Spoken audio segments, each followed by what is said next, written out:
Vamos a conversar hoy con Pelegrín Castillo, un político reconocido. Además, es el vicepresidente del Partido Fuerza Nacional Progresista. Gracias, Pelegrín, por aceptar la invitación. Nosotros siempre es un grato honor tenerlo por aquí. Muy buenas noches, muy contento, Yanesi, de estar aquí en tu compañía, agradeciéndote la invitación y enviándole un saludo afectuoso al público de tu programa. Estoy a tu entera disposición. Gracias. Vamos a comenzar, Peregrín, con el tema de Haití. Haití, yo creo que, aunque no es una gran cosa la que estamos viendo, pero es el esfuerzo más importante desde el asesinato de Jovenel Moïse para restaurar, para encaminar el país, por lo menos a la posición en que estaba en ese momento. Ya llegaron 400 efectivos de las tropas kenianas, ya hay un gobierno instalado, un gobierno de transición que finalmente se logró. Y me gustaría conocer la valoración con relación a ese paso que se ha dado. No digo que Haití pase un país, un estado mañana, pero por lo menos como que es lo más importante que hemos visto hasta ahora. Mira, si queremos ser optimistas, vamos a ver el vaso medio lleno. Vamos a decir, bueno, se ha avanzado en medio del caos, de la violencia, se ha avanzado. Hay un consejo de transición, hay un primer ministro, hay un gobierno, hay participación de las mujeres, que eso no se estaba viendo. Y llegaron las tropas de Kenia, pero yo creo que nosotros, además de los buenos deseos que tenemos que tener siempre, la mirada nuestra tiene que ser realista, objetiva, y monitorear con mucha atención el comportamiento real de los actores principales a nivel mundial, a nivel regional, en el plano de Haití y aquí. En primer lugar, esa fuerza de pacificación que se ha requerido, que se ha reclamado, está muy lejos de ser la fuerza robusta que requieren las circunstancias de Haití. Recuerdo que el secretario general de Naciones Unidas, cuando trató el tema por primera vez, enfatizó, y lo reiteró en varias ocasiones, que era necesario una fuerza robusta. Usaba esa palabra. Y la razón era que había una proliferación de bandas armadas que habían tomado buena parte del territorio estratégico de Haití, de las infraestructuras, y que lograr desarmar esas bandas, pacificar Haití, necesitaba de una fuerza con unos contingentes importantes. Hoy, que estamos haciendo este programa, en la tarde de hoy, se efectuó una sesión del Consejo de Seguridad. Y yo me fijo mucho en las posiciones de las potencias. Ahí habló el delegado de China y sobre todo el delegado de Rusia, que preside el Consejo de Seguridad durante este mes. Y los dos coincidieron en destacar que el embargo de armas, que el bloqueo de armas, está siendo incumplido por Estados Unidos. Incluso el de Rusia fue muy específico, dijo que desde Florida siguen llegando grandes contingentes de armas y que no se va a poder avanzar mientras siga esa afluencia de armamento. También me llamó la atención de que ya no solamente se estaba hablando de armas largas, sino que se estaba hablando de granadas. Cuando eso se dice en el Consejo de Seguridad es porque ellos tienen mucha información. Sí, claro. Otras informaciones preocupantes fueron que llamaba la atención de que los grupos que están dominando Haití están conformados en una proporción muy alta, entre un 30 y un 50%, por niños y jóvenes, adolescentes, que se ha probado en muchos escenarios mundiales donde se dan guerras, conflictos muy violentos, que son unos combatientes formidables, porque son muy audaces y no tienen el sentido del peligro. Ya que se dijera eso y lo reiteraran no solamente esos dos embajadores, sino varios embajadores más, llama mucho la atención. Reiteraron algo que nosotros venimos hace tiempo señalando, que ahí se está usando una técnica terrorista, métodos terroristas de intimidación de la población, especialmente de la población femenina, porque se están produciendo ataques masivos de carácter sexual contra la población femenina de Haití, y que eso se hace típicamente cuando se quiere aterrorizar a una población. Eso lo están usando mucho en África. Y es evidente que en Haití hay gente que está en conexión con países africanos y que de alguna manera o se entrenaron allá o han estudiado el fenómeno de los conflictos africanos y están reproduciendo esos modelos en Haití. Ese elemento es también de preocupar, porque ya el mandato de la conformación de una fuerza, no bajo las banderas de Naciones Unidas, bajo el palio de Naciones Unidas, sino bajo un capítulo de Naciones Unidas que permite la formación de fuerzas de paz y estabilización, se está dando, pero en mucha precariedad económica.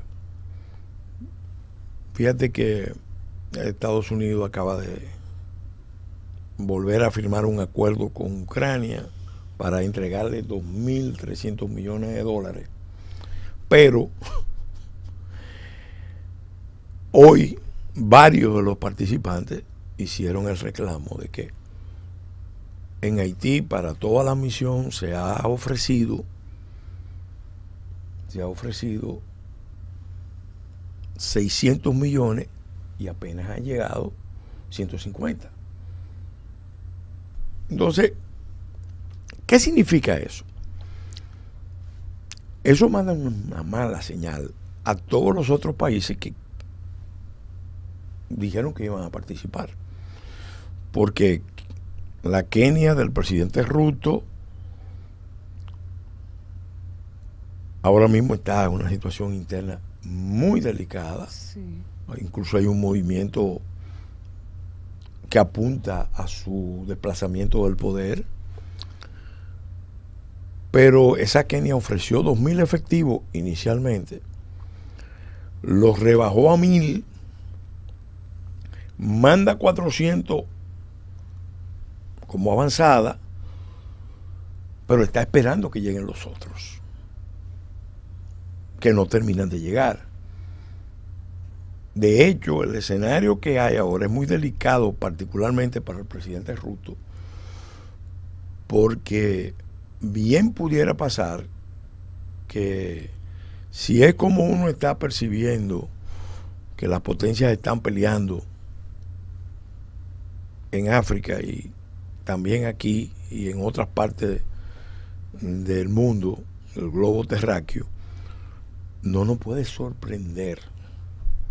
Recuerda que te lo dije hoy, que se produzca también un ataque mortal o mortífero frente a esas tropas que si en este contexto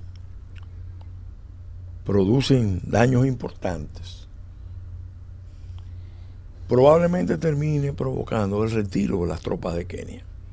Sí. O la caída del presidente Ruto, porque desde el principio el presidente Ruto ha estado avanzando en una línea, pero internamente en el Parlamento, primero por las principales fuerzas de oposición, en la justicia por organizaciones diversas,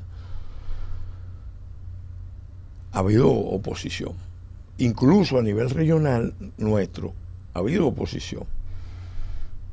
¿De dónde ha venido? Bueno, recordemos, después de las reuniones del Consejo de Seguridad, en la reunión del CELAC, el presidente Maduro dijo primero: nos oponemos a intervenciones disimuladas. Hoy el delegado chino, el embajador chino en el Consejo de Seguridad dijo: es importante que la misión no se extralimite en sus funciones y se ingiera en los problemas de Haití. Hay que dejar que los haitianos resuelvan sus conflictos, que también es otra limitación ya de naturaleza político-diplomática. ¿Qué pasa? Esa situación podría, repito, terminar generando un escenario donde esas tropas se conviertan en un blanco de ataque mortífero y que incida en el conflicto que se está desarrollando en Kenia, que hay que observarlo con mucha atención, porque fíjate que Kenia tiene relaciones de 60 años con Estados Unidos.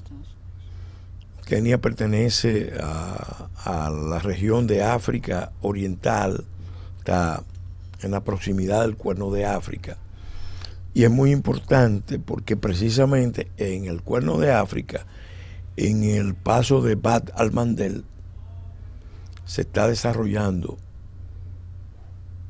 ahora mismo un conflicto entre los yemeníes, hutíes, y Israel, Estados Unidos, Europa. Pero ahí, exactamente al frente, en el lado africano, los chinos tienen una base muy importante. A los norteamericanos, los últimos gobiernos africanos que han estado tomando el poder, alentados por Rusia y alentados por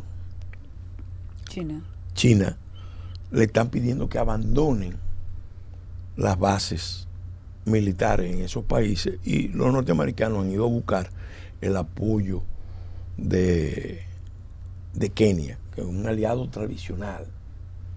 Incluso te recuerdo que cuando Al Qaeda produjo un ataque de envergadura contra intereses norteamericanos previo al ataque del 9/11, fue en la embajada norteamericana en Nairobi. Entonces, ¿qué pasa? Aquí, en la región, aparece Maduro oponiéndose a las intervenciones disimuladas, pero aparece el presidente Petro, después de una incursión tímida de la presidenta Xiomara Castro, aparece el presidente Petro y suelta, como decimos aquí en buen dominicano, un bucapié. Porque dice que se ha podido comprobar que en los arsenales de Colombia, en dos campamentos, se han perdido 1 millón de proyectiles calibre 5.56 y que además se han perdido misiles, mencionó el nombre, son misiles israelíes, cohetes, granadas. ¿Y eso qué quiere decir? Y explosivos.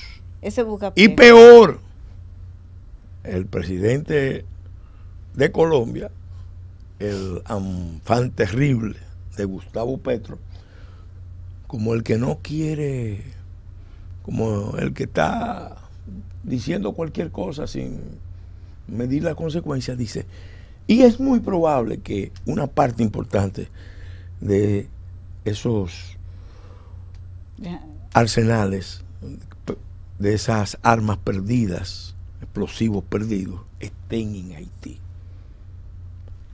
A mí me consta, porque participé en un foro especializado sobre este tema, me consta que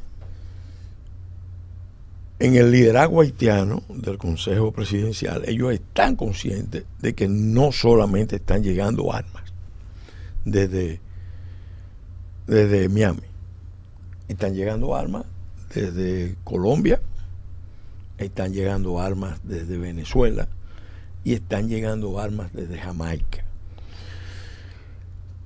Lo de Jamaica se explica porque hay una intensa relación de las bandas organizadas en Haití, muchas de las cuales tienen conexiones con el narcotráfico internacional, con el crimen organizado, y los grupos que operan en Jamaica, dominando el mercado de la marihuana, el cartel de la marihuana en el Caribe, que lo dirigen grupos muy agresivos, muy violentos de Jamaica. Entonces, se paga en naturaleza, se paga en armas, se paga en municiones. Entonces, uno ve señales de que, aunque se ha avanzado con el Consejo Presidencial, aunque se ha avanzado con el primer ministro y el gabinete, ya se notan algunas señales de protesta. Por ejemplo, hace unos días, Claude Joseph, que le responde a la diáspora haitiana y que por ahora mismo es muy poderoso, y a grupos de poder de Estados Unidos, a los afroamericanos, Claude Joseph emitió una declaración que, cuando tú la analizas en detalle, tú te das cuenta de que es una crítica al Consejo Presidencial y al gabinete. Hoy, pero hay una auditoría que le pidió la canciller a la gestión. La canciller Dominique Dupuy tomó una decisión de depurar la nómina, las funciones, la distribución de cargos dentro del Ministerio de Relaciones Exteriores. ¿Qué pasa? Claude Joseph tuvo por muchos años su feudo, incluso cónsules aquí, yo no sé si actualmente, pero en algún momento reciente estaban respondiéndole a Claude Joseph, y también cónsules en otras partes del mundo, y lo tenía como un feudo de su poder. Entonces, ¿qué pasa? Esos son señales de posibles agrietamientos que están en curso dentro del esfuerzo que se está haciendo en Haití. Pele, antes de pasar del tema haitiano, me gustaría su valoración sobre la participación del canciller Roberto Álvarez precisamente en esa reunión de hoy del Consejo de Seguridad. Bueno, mira, yo creo que República Dominicana evidentemente tiene que mostrar disposición de ayudar, por lo menos en una cuestión tan elemental como prestar servicio de salud en caso de emergencia, de que las tropas de Kenia o de otros países que lleguen podrían ser atendidas en hospitales de República Dominicana. Eso a mí me parece bien. Lo que yo sí sé es que si esas tropas no son reforzadas rápidamente, entonces no solamente van a hacer servicios de salud, sino que van a hacer servicios funerarios. Ay, Dios mío. Sí, lo digo porque no es verdad que 400 hombres, que no son Rambo tampoco, pueden enfrentar una situación como esa sin el riesgo de que se produzcan muchas bajas. Sobre todo cuando hay una especie de indefinición. Si de 600 millones comprometidos todavía estamos lejos de completar los aportes y se está hablando de 150, entonces hay motivo para ver que el compromiso real es débil, o que en todo caso se trata de una mascarada. Porque lo que están dejando es que esa crisis se vaya agudizando, extendiendo, profundizando.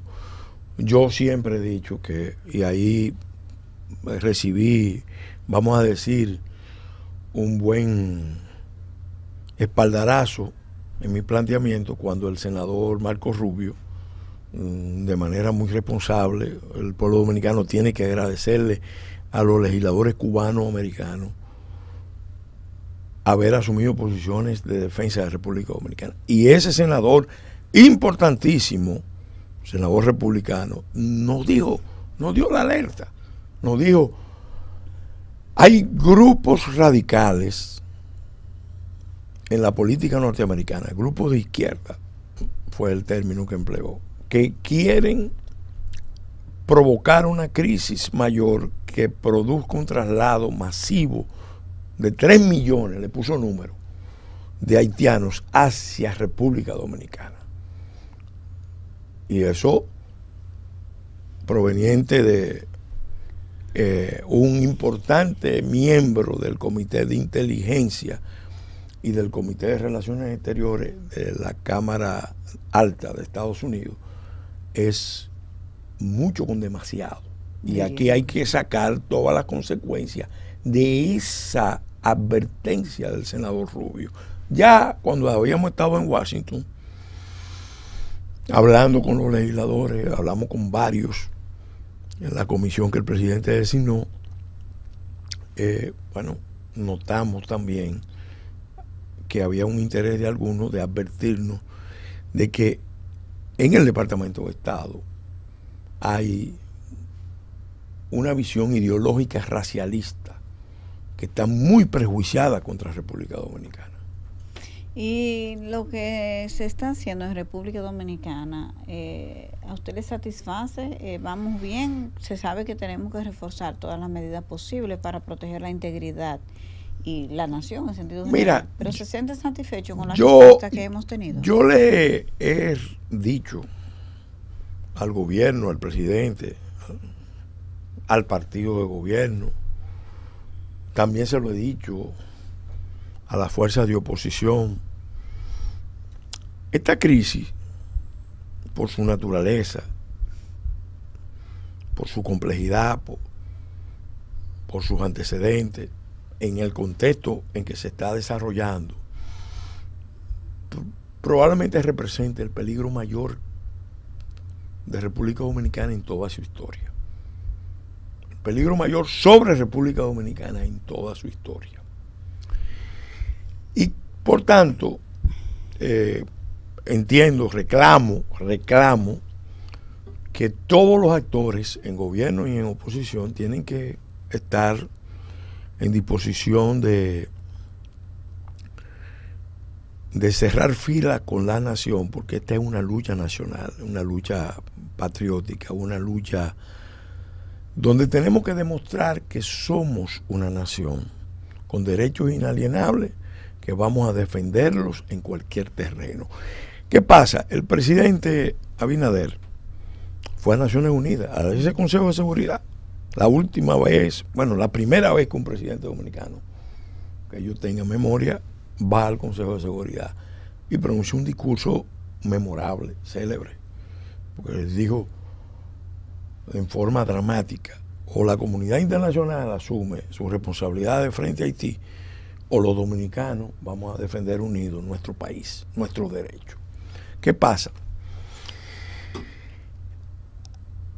Eso es muy importante en términos de posicionamiento internacional, de discurso, pero si eso no va acompañado por acciones, o si por el contrario las acciones no son congruentes, coherentes, consecuentes, consistentes con el discurso, eso se revierte contra la República Dominicana. Entonces ahora mismo tenemos un problema muy serio que tenemos que resolver nosotros. Aquí se firmó un pacto el 27 de octubre, que fue convocado el 27 de febrero previo del año pasado. Ese pacto tiene un conjunto de medidas, de acciones para darle consistencia y credibilidad, darle potencia al planteamiento de política exterior, que es correcto, y hay que apoyarlo.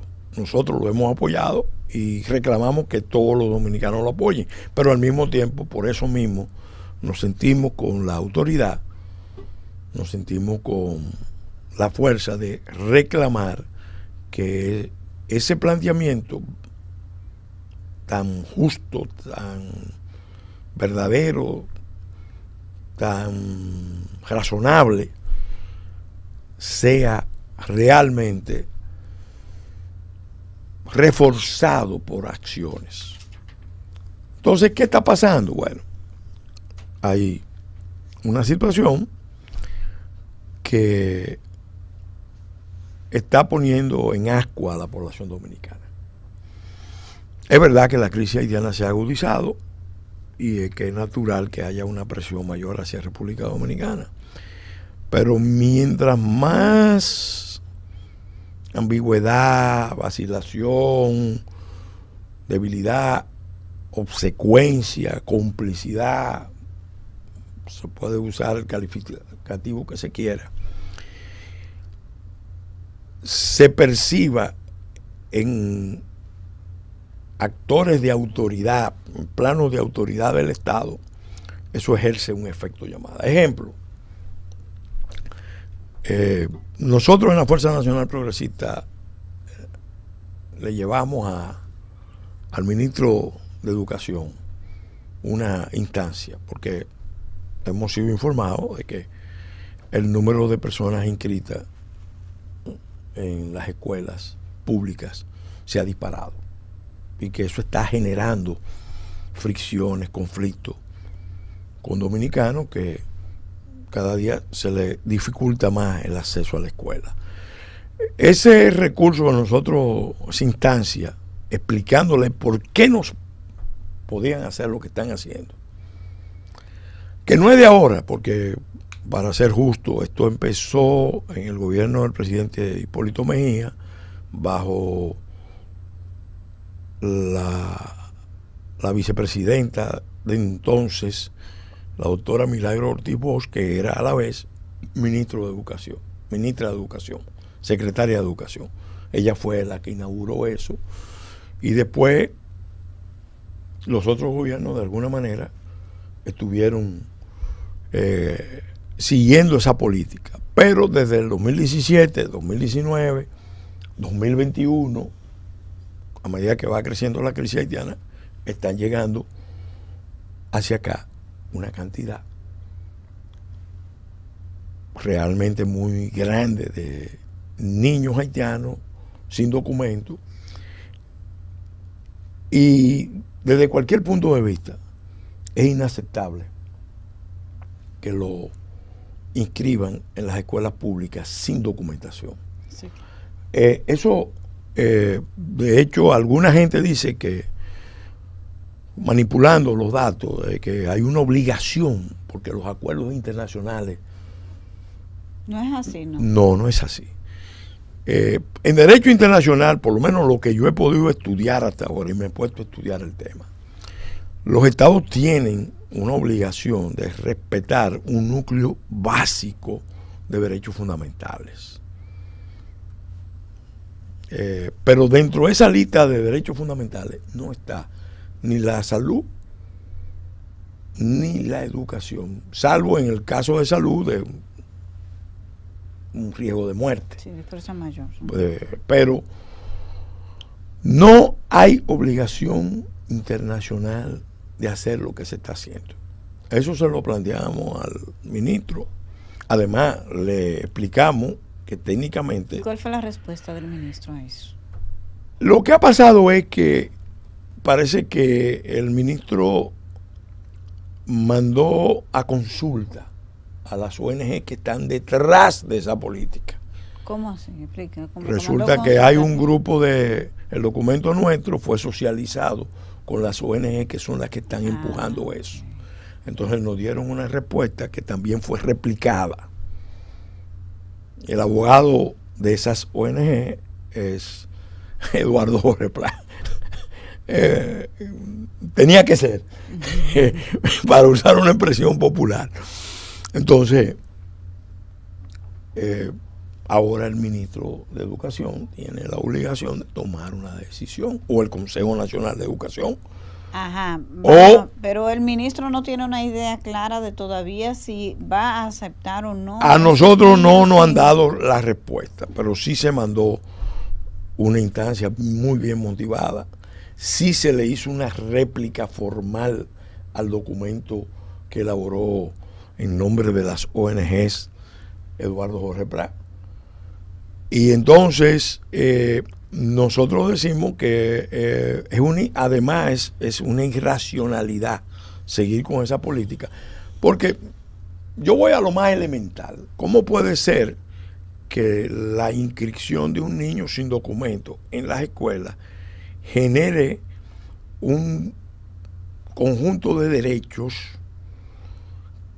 mayores que el de una visa de residencia otorgada legalmente? O sea, en virtud del principio de razonabilidad, es evidente que eso no se puede mantener. No se puede mantener. De hecho... Y ese aumento, yo lo vi en un reporte de un periódico. ¿Ustedes tienen esa misma cifra o manejan otras? Sabemos que es alto y probablemente sea más alto. Y hay provincias, que eso es lo más grave. Por ejemplo, en la región este, hay provincias donde el número es mucho mayor, el porcentaje. Y cuando vamos, con relación a los dominicanos, y cuando vamos a la frontera, el problema está también planteado. Entonces, ¿qué significa eso? Que ese fenómeno, fíjate, mientras más factores de atracción se mantengan en República Dominicana y más presión, desestabilización, caos y violencia imperen en Haití, se produce un traslado masivo de poblaciones hacia República Dominicana, porque aquí hay un efecto llamada y allá hay un efecto expulsión. Yo no vacilo en calificar eso como una operación criminal de alta inteligencia que se viene montando hace muchos años, no es de ahora. Está en la fase, vamos a decir, se ha acelerado por una razón. Los grupos que están en el poder, que son fundamentalmente la diáspora haitiana en Estados Unidos y sus ramificaciones en el mundo, el caucus afroamericano y fundamentalmente dentro de ese grupo el más militante, la Nación del Islam de Luis Farrakhan, y como dice el senador Rubio, los sectores más radicales del Partido Demócrata y líderes históricos que han estado incidiendo en el proceso. Menciono expresamente al presidente Clinton y al presidente Obama. Mientras ellos vean que pueden seguir impulsando, van a seguir impulsando. De hecho, creo que van a tratar de precipitar los acontecimientos por una razón. ellos le temen a la posibilidad de ser desplazados del poder, de que pueda ganar el Partido Republicano, que pueda ganar el presidente Trump, Sí. cuyo discurso, no es que Trump no va a venir a resolver ningún problema, esto es un problema que tenemos que resolver nosotros aquí, pero evidentemente no es lo mismo tener una administración demócrata cargada de prejuicios racialistas y en contra de República Dominicana, porque están en contra, que una administración que nos planteará algunos problemas, pero yo creo, y históricamente ha sido así, tendremos menos problemas con los republicanos. Pero de todas formas, no importa lo que los norteamericanos hagan o no hagan, lo que tenemos que hacer, nuestra tarea, lo que tenemos que asumir nuestra responsabilidad, somos nosotros. Y lo mismo aplica para las parturientas. Este mes avanzo que vamos a hacer una denuncia penal. Sí. Sí. ¿En contra de quién? No, va a ser sobre hechos concretos pidiendo la investigación de los organismos del Estado, porque es una trama que involucra muchas ONGs, que involucra actores internacionales, que de una u otra manera también involucra actores locales, pero es claro que ahí ese tráfico de parturientas con ropaje humanitario es también muy lucrativo y está enriqueciendo a una serie de gente en detrimento de los derechos de los dominicanos y de las dominicanas a tener niveles de atención en materia de salud adecuados. Voy a usar el término que usan mucho en su partido, gravísima esa denuncia. Mire, no, que yo sé que usted se tiene que ir, que tiene una responsabilidad, y no quisiera que no podamos tocar temas breves. La Fuerza Nacional Progresista estuvo parcialmente en alianza con el Partido Revolucionario Moderno en las pasadas elecciones. ¿Ustedes están esperando algún nivel de participación en el nuevo gobierno del presidente Luis Abinader? Mira, la posición de nosotros es muy clara. Nosotros firmamos un pacto que debió ser pacto de Estado, firmado por todos los partidos. Pero lo firmaron 28 partidos y quien encabeza ese documento es el presidente Luis Abinader. Nosotros participamos en la elaboración. Yo hablo de la alianza electoral. Bueno, pero el tema para nosotros, porque nosotros, Yanesi, cuando tú miras la historia de la fuerza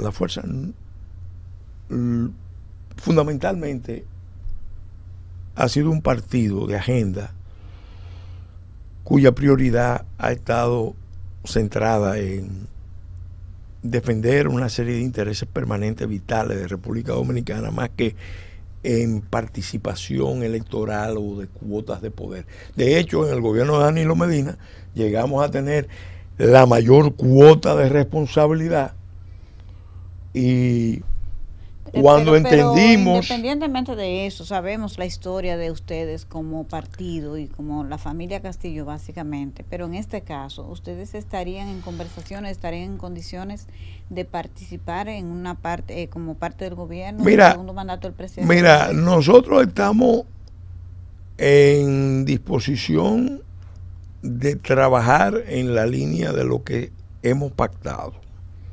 Para nosotros ese tema y otros que están colaterales son temas existenciales, vamos a decirlo así. Y entiendo que habiendo tenido una historia de planteamiento, de lucha, bueno, si el presidente, que yo digo que cruzó el Rubicón cuando fue a Naciones Unidas y habló en la forma en que habló en el Consejo de Seguridad, si el presidente requiere el concurso de actores de la vida nacional, incluyéndonos nosotros, lo correcto es que todos los dominicanos, todos sin excepción, de una u otra manera ayuden, porque esta coyuntura no es cualquier coyuntura. Entonces, Vamos a impulsar siempre nuestra agenda. Nuestra agenda está por encima de todo. Ahora mismo, por ejemplo, yo estoy llamando, y lo digo con mucha conciencia de lo que estoy planteando, de las posibilidades y de los riesgos.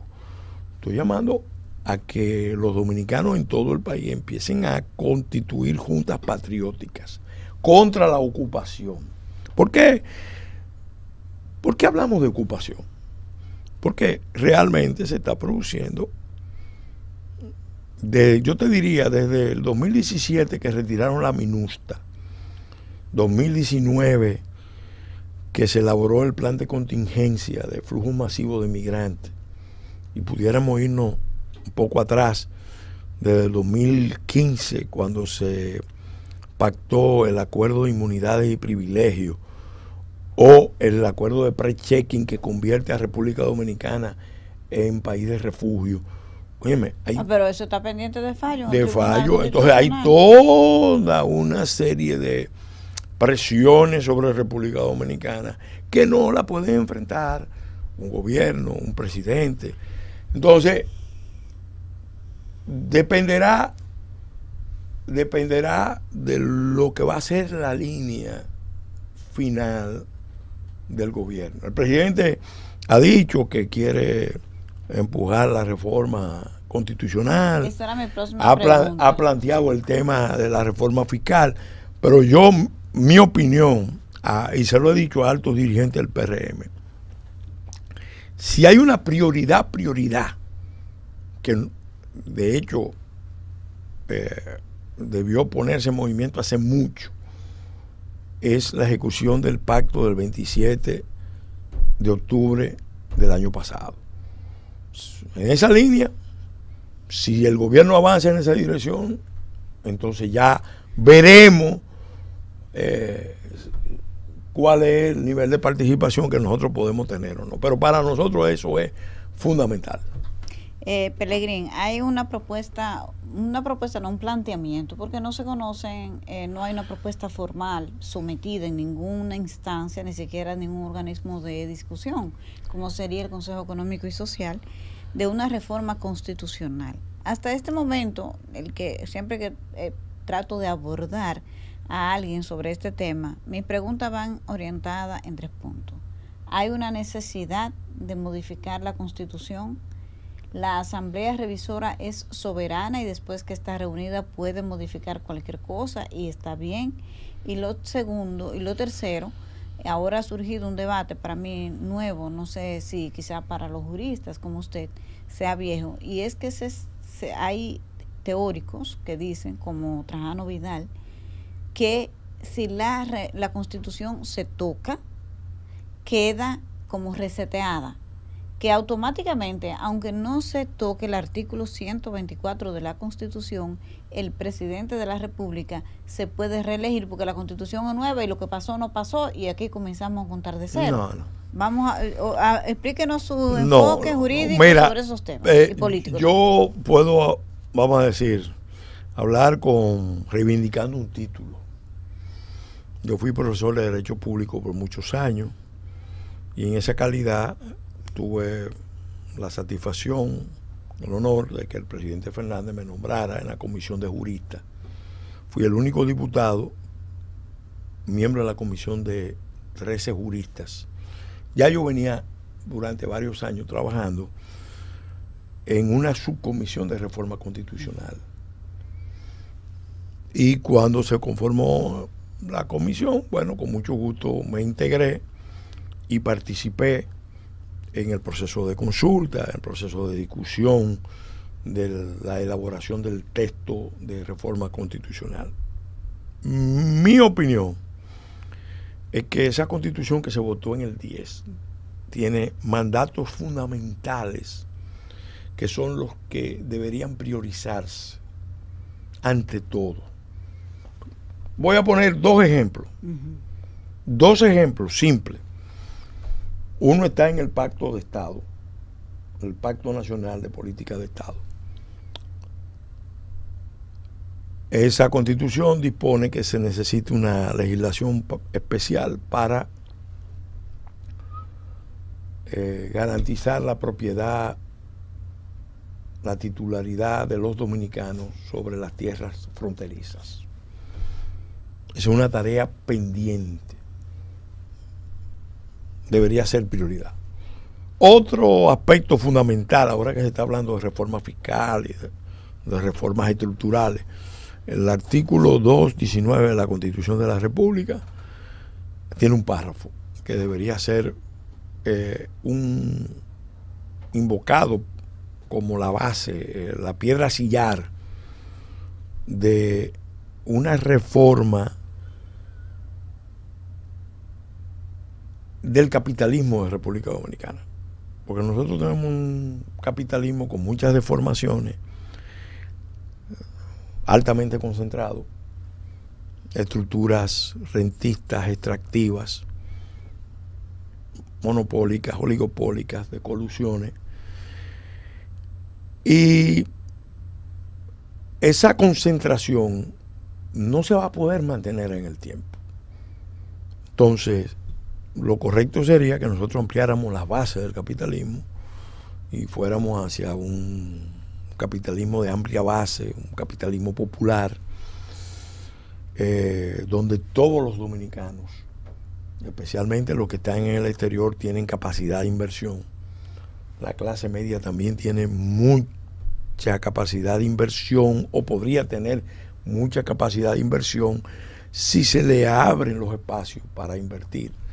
Y ni hablar los fondos de pensiones, porque los fondos de pensiones están ahí, han ido creciendo, pero... Entonces no hay una gran necesidad de convocar la reforma. Mira, si se fuera a convocar, para mí la prioridad de reforma sería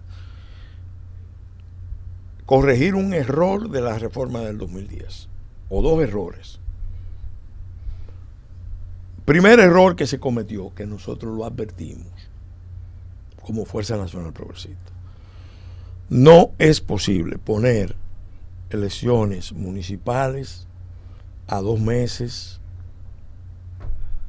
de antelación de unas presidenciales y congresionales. ¿Por qué? Porque tiene un efecto de encadenamiento, de rebote, un efecto dominó que puede desestabilizar el orden político.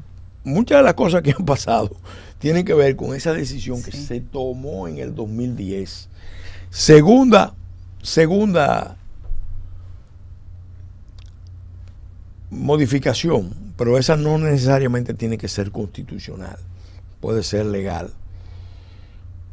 No es conveniente que se asimile el distrito municipal al municipio, porque no podemos tener 400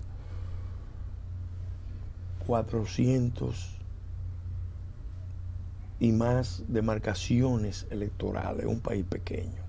Eso encarece los costos de la política. Todo eso se puede mejorar ¿con qué? Con un reclamo que hicimos desde Fopredón cuando yo era presidente. José Fran y yo insistimos mucho en que el voto preferencial era mortal para los partidos,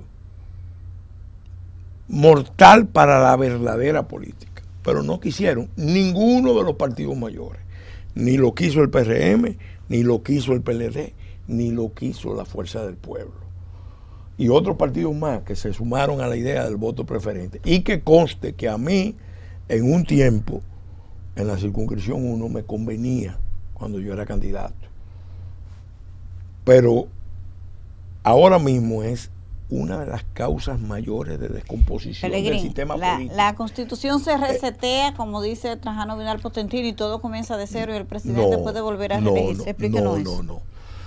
La modificación que se haga es una modificación puntual y no se puede decir que hay un antes y un después. Definitivamente que no. ¿Y la Asamblea es soberana? La Asamblea ese es un punto que se ha discutido mucho. El doctor Ray dio unas explicaciones que a mí, son muy poderosas, muy atendibles. Lo que hace que una constitución hecha por constituyentes sea diferente a una constitución hecha por asamblea revisora, es que la reforma constitucional es limitada. Es limitada y la asamblea no tiene poderes plenos para meter elementos que no fueron propuestos en la ley, porque eso es lo más parecido a un palo acechado. Ahora, eso puede, en la historia nuestra se presta a eso, se presta a esas interpretaciones, pero yo te voy a decir lo siguiente: la clase política tiene que jugar con mucho cuidado sus posiciones, porque el sistema político dominicano está, lo digo con conocimiento de causa, en fase terminal. Concluyó un ciclo político en la historia dominicana y vamos hacia un nuevo ciclo, solo que en medio de una crisis mundial, continental e insular.